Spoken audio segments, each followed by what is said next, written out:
Charlie George who can hit him. Oh, Rodrigo! Charlie George! That's just stupid. You can't protest against that because... I'm not protesting against that, I just said it's stupid. Before football had theme tunes and firework intros, before pundits laughed on cue and sold bets between games, there was a man with a chair, a quiet voice, and time. His name was Brian Moore, and for more than 3 decades, he gave English football something rare. Dignity. He didn't chase the camera. He carried the silence. And when he spoke, you leaned forward. Because it meant something. He wasn't there to sell the match. He was there to explain it. With rhythm. With timing. With the kind of respect that doesn't shout for attention. While others looked for sound bites, he searched for understanding. No catchphrases. No over-rehearsed awe. Just a steady voice, a journalistic mind, and the belief that football deserved more than just noise. When the rhythm changed and the screens got louder, he didn't follow the trend, he held his line. And the game moved on without him. If you remember that voice, you remember when football felt honest. And if you don't, you're about to understand why you should have. Subscribe now if you believe football still deserves voices like his. Because some legacies don't demand attention. They earn it. Quietly, completely, forever. Brian Barden Moore was born on 28 February 1932 in Benenden, Kent, a small English village surrounded by fields, not fame. His parents were farm labourers, men and women who knew work, not microphones. There was no golden path waiting, just earth, silence and expectation, and a boy who listened more than he spoke. He wasn't made for the spotlight. He wasn't trying to be seen. He was trying to understand. He won a scholarship to Cranbrook School, a rare ticket out of rural routine, not because of charm or family name, but because his mind was sharper than most around him. At Cranbrook, he became head boy, captain of cricket and hockey, and the kind of student teachers remembered for poise, not noise. He didn't play league football. He didn't need to. While others chased applause, Brian Moore was watching patterns, learning patience, becoming someone who would ask the question everyone else missed. By his early 20s, he already understood the shape of power, how to speak clearly, when to stay silent, and why most noise is just distraction. That boy from Kent wouldn't kick a ball at Wembley, but one day his voice would carry over it and make the whole country pause. Before the camera ever found him, Brian Moore had already mastered the pause. In his 20s, he walked into the world of words, not with ambition but with accuracy.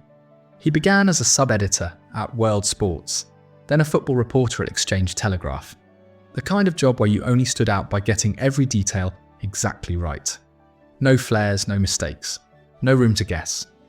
By 1958, he had joined The Times, the paper of record. He wasn't writing slogans, he was building trust. Every match was a puzzle, every interview a quiet war between noise and truth. And Moore had already chosen his side, but print had limits. The game moved too fast. The fans wanted to hear it, not just read about it the next morning. So in 1961, he stepped behind a microphone for the first time, joining BBC Radio, and found a medium built for a man like him. No makeup, no set, just voice, timing and air. He wasn't trying to excite the nation. He was trying to make sure they understood what they were hearing. In 1963, the BBC named him their first ever football correspondent. He was no longer just reporting the game. He was now helping define how it sounded. And when England won the World Cup in 1966, Moore was part of the commentary team. Not the loudest voice, not the historic quote, but in the room, in the moment, in the memory. By then, he had learned something most broadcasters never do. You don't need to shout when you've already earned the right to speak. In the late 1960s, football on television was still figuring out who it wanted to be. The BBC had prestige, but ITV had ambition. And Jimmy Hill, always one step ahead, wanted to reshape the rhythm of the game on screen. He needed a voice. Not loud, not glamorous, just trusted. So he called Brian Moore, and in 1968 Moore left the BBC to join London Weekend Television, where he would anchor a new Sunday ritual called The Big Match. It didn't try to sell drama. It offered football as it was, regional, imperfect, human. And Moore was the man who gave it weight. No shouting, no over-editing, just stillness, context, and a tone that said, "This matters." The show ran on a simple faith that football properly observed didn't need hype to feel important. And every Sunday afternoon, just after roast dinners had settled, millions turned their televisions on, not to be dazzled, but to be trusted. Moore became the constant across a fragmented ITV network, the only face that every region recognised, the only voice that felt like home no matter what club you supported. While others tried to turn football into a spectacle, Brian Moore treated it like a conversation between people who already loved it. And in doing so, he didn't just present the big match, he became it. He never chased the moment. But somehow, the biggest moments always found him. Anfield 1989. Arsenal needed 2 goals, seconds left. Michael Thomas breaking through. And then from Moore, just 5 words. It's up for grabs now. No screaming, no script, just instinct. And truth. A line that didn't just describe history, it entered it. And it wasn't the only time. When Trevor Brooking's header lodged perfectly in the corner stanchion, Moore didn't roar. He didn't decorate the moment. He simply said, "Look at the ball, caught up in the corner there." That was his gift. He didn't compete with the goal, he completed it. He carried the weight of European nights, Liverpool in Rome, Forest in Munich, Spurs in Rotterdam. He narrated England's heartbreaks and sudden stuttering hope.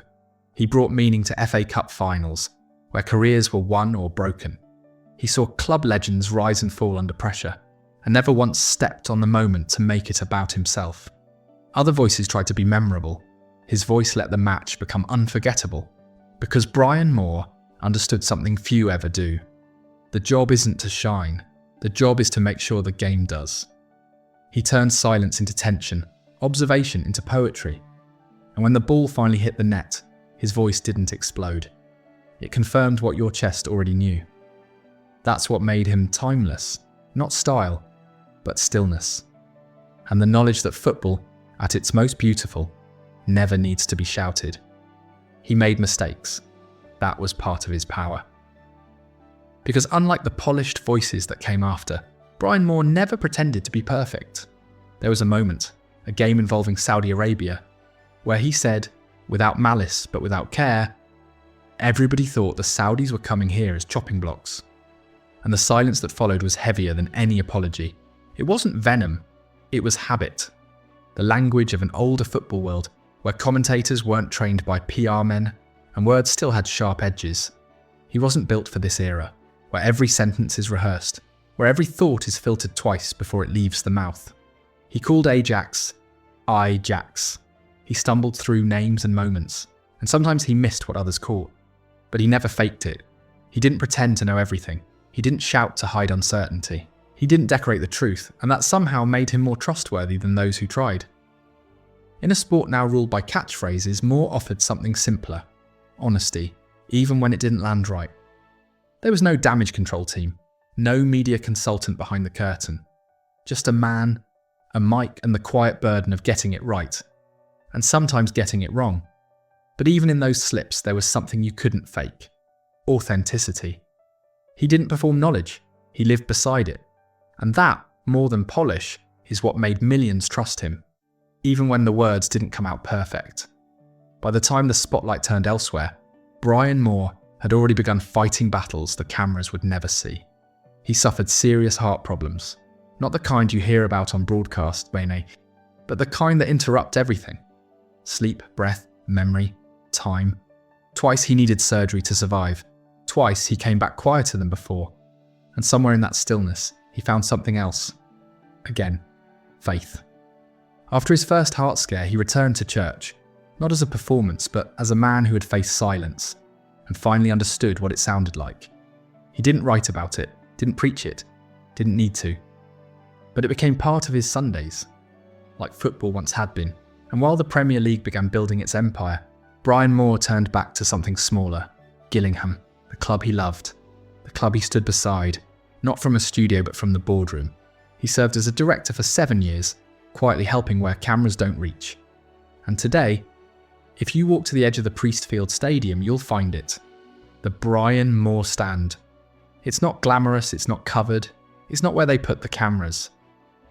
But it's there, unbothered by fashion, unchanged by time, and holding the name of a man who never needed spotlights to matter. Because while the world forgot the voice, the club never forgot the man. He didn't retire because he lost the game. He stepped back because the game changed stations and stopped broadcasting on his frequency. By the 1990s, the landscape was different. Football no longer needed to be explained. It needed to be sold. Sky arrived with thunder. Music, motion graphics, fast edits. Commentators became characters. Pundits became punchlines. And the quiet, trusted voice that had held Sunday afternoons together began to sound out of place. Brian Moore never argued with the change. He just refused to chase it. In 1998, he commentated one final match, the World Cup final between France and Brazil. Zidane's coronation, Ronaldo's collapse.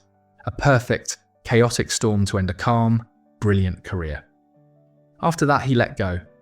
Not bitter, not broken. Just finished. The new world didn't ask for analysis, it asked for volume. It rewarded reaction over rhythm. Style over stillness. Moore wasn't replaced. He was outgrown. Not because he lost his touch, but because the world no longer wanted the kind of touch he offered. The clubs got richer, the voices got louder, the pauses got shorter, and somewhere in the feed, the voice that once steadied the nation simply faded out. No scandal, no farewell tour, just a man who knew when his kind of silence no longer had a seat at the table. But when the shouting passes and the music fades, you can still hear it, that steady rhythm, waiting beneath the noise. Brian Moore died on 1st September 2001, aged 69, at home in Orpington, Kent. The same night England hit 5 past Germany in Munich, a nation celebrated. But the man who once gave it its voice was gone. Quietly, almost unnoticed. He left behind his wife Betty and their 2 sons after years spent battling heart problems, including 2 major surgeries to stay alive. He found comfort in faith, attending church regularly after stepping away from the screen. No tribute shows, no farewell spotlight, just silence. Football had changed. Louder voices had taken over, catchphrases replaced clarity, and the game simply moved past the man who once gave it structure. He wasn't replaced. He was forgotten. But those who stood beside him never let go. Bob Wilson said, "He truly loved his job and the game of football. He always made everyone feel more important than himself." I don't think there is anyone in the world of football who had a bad word to say about him. That's what stayed with people. Not noise, not fame, but dignity. Because while the game now screams for attention, his voice still teaches us how to listen.